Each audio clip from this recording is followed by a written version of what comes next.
আফ্রিকার জঙ্গলে গিয়েছে সাহাবারা।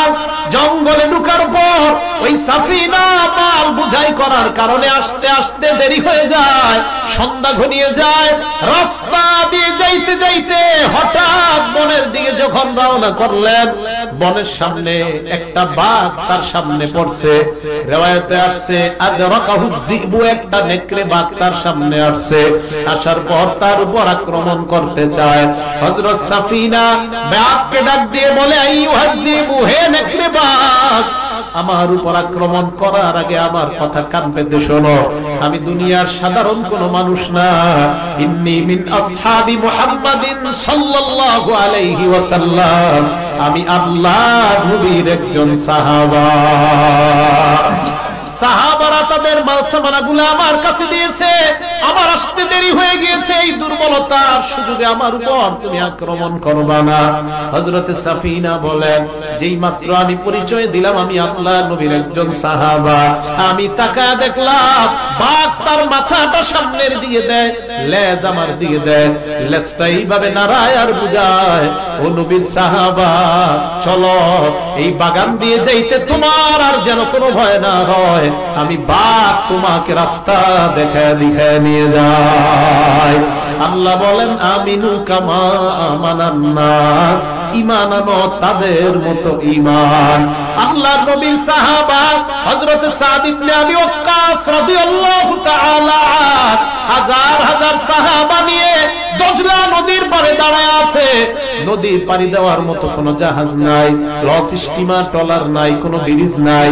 ওপাশে রাজা বাদশারা শুনছে মুসলমানরা নাকি এলাকার পর এলাকা জয় করে নিয়ে যাচ্ছে, আমাদের এলাকায় যেন আসতে না পারে, সমস্ত ট্রলার নৌকাগুলা বন্ধ করে দাও। হযরত সাদ যখন সেখানে গেলেন, হাজার হাজার সাহাবা, এক বর্ণনায় 30,000 সাহাবা তার পিছনে। সাদ তাকায় দেখলেন সামনে নদী পাড়ি দেওয়ার কোনো ব্যবস্থা নাই। হযরত সাদ পিছনের দিকে তাকাইলেন, তাকায় বুঝাইলেন, আমি এখন যা করব তোমরাও তা করো। হযরত সাদ আল্লাহু আকবারের একটা ধ্বনি দিয়ে উনি ওনার ঘোড়াটাকে যখন নদীর মধ্যে ছেড়ে দিলেন, 30,000 সাহাবা তারাও ঘোড়া নদীর মধ্যে ছেড়ে দেয়। ওপাশ থেকে বেঈমানরা এইভাবে হাঁ করে তাকায় আছে। হঠাৎ যখন দেখলো নদীর উপর দিয়ে ঘোড়া চালায় চালায় সাহাবারা নদী পাড়ি দিয়ে দেয়, হাজার হাজার বেঈমান পালায়, আর অনেকে দৃশ্য দেখার জন্য দাঁড়ায় আছে। হযরত সাদ তাদের কাছে যাওয়ার পর সাদ বললেন, একদল পলায়ন করলো, তোমরা কেন পলায়ন করো না? ওই সাহাবারার কাছে ওই ব্যক্তিগুলা জবাব দেয়, আমরা তোমাদের তামাশা দেখলাম, দেখার জন্য দাঁড়ায় রইলাম। ভাই কি দেখছো বলো? ভাই তোমরা যখন ঘোড়া চালায় আসলা আমরা তাকায় দেখলাম মরুভূমির উপর ঘোড়া চললে ঘোড়ার পায়ের নিচ থেকে যেমন বালু উঠতে দেখা যায়, আমরা নদীর মাঝখানে দেখলাম তোমাদের ঘোড়ার পায়ের নিচ থেকে বালু উঠতে দেখা যায়। আল্লাহ বলেন, আমিনু কামা আমানান নাস, ঈমান আনো এই মানুষগুলার মতো ঈমান। নবীর সাহাবা সাদ ইবনে আবি ওয়াক্কাস রাদিয়াল্লাহু তাআলা আন সাহাবাদেরকে নিয়ে যুদ্ধের ময়দান থেকে রওনা করলেন। রাতের বেলা যাইতে যাইতে সন্ধ্যা যখন হয়, রাতের কাছাকাছি, সাদ চিন্তা করলেন রাতটা কোথায় কাটানো যায়। খ্রিস্টানদের সাথে পরামর্শ করলেন।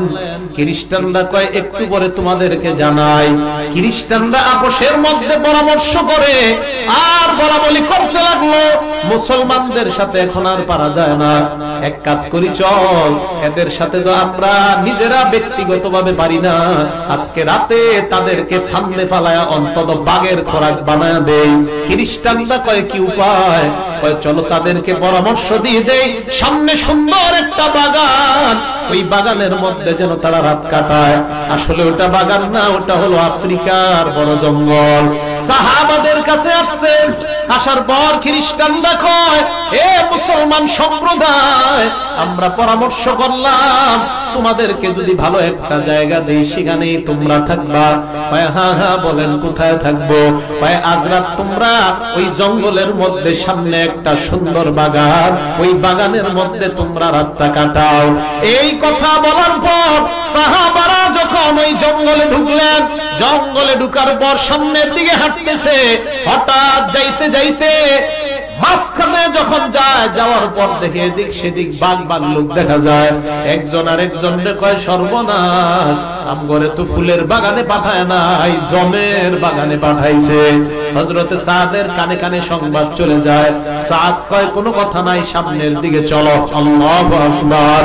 হযরতে সাদ বাগানের মিডল পয়েন্টে যাওয়ার পর যেই জায়গায় রাতের বেলা থাকবে, সাদ বললেন একটা স্টেজ বানাও। সাহাবারা মনে করলেন আমির সাহেব মনে হয় আমাদের সামনে ভাষণ দিবে।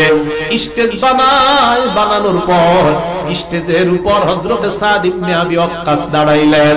দাঁড়ানোর পর হযরতে সাদ ভাষণ দিলেন, আইয়াতুহাল হাশারাত। আরেক বর্ণনা, ইয়া সিবা আল গাবা, হে বনের যত হিংস্র প্রাণী তোমরা, ইসতামিউ লিকাউলি, আমার কথা কান পেতে শোনার জন্য মনোযোগী হয়ে যাও। চিন্তা করেন, বাঘের খাঁচায় দুইটা বাঘের কয় আমার কথা তোমরা শোনো। হযরত সাদ বলেন, আমরা দুনিয়ার সাধারণ কোন মানুষ নই, নাহনু আসহাবু মুহাম্মাদিন সাল্লাল্লাহু আলাইহি ওয়াসাল্লাম, আমরা আল্লাহ নবীর একদল সাহাবা। ফাইন্না নাজিলুনা ফিহা, এই জায়গায় আমরা রাতের বেলা অবস্থান করব। উখরুজু মিন হাযিহিল গাবা, আমার অর্ডার পাওয়ার সাথে সাথে বন ছেড়ে তোমরা পলায়ন করো। হযরত সাদ আবার হুমকি দিলেন, বাঘের খাঁচায় দুইটা হিংস্র প্রাণীদেরকে সাদ উল্টা হুমকি দেয়, ফাইন ওয়াজাদনা বাদু কাতালনা, আমার ঘোষণার পর যদি কাউকে পাওয়া যায় প্রত্যেককেই হত্যা করা হবে। চিন্তা করেন, সাহাবারা বলেন আমরা তাকায় দেখলাম বাঘ তার বাচ্চা কোলে নেয়, হিংস্র প্রাণীগুলা তার বাচ্চাগুলা কোলে নেয়, কোলে নিয়ে সিরিয়াল ধরে জঙ্গল ছেড়ে যায় আর সাহাবাদের জন্য জঙ্গল পরিষ্কার করে দেয়। আল্লাহ বলেন, আমিনু কামা আমানান নাস, ঈমান আনো এই মানুষগুলার মতো ঈমান, এদের মতো ঈমান আনো। তাহলে বলেন তো, ঈমানের পাওয়ারে এদেরকে হেফাজত করতেছেন কে? আরো জোরে বলেন, মহব্বতের সাথে একবার বলেন না। এরকম সুন্দর নাম আছে।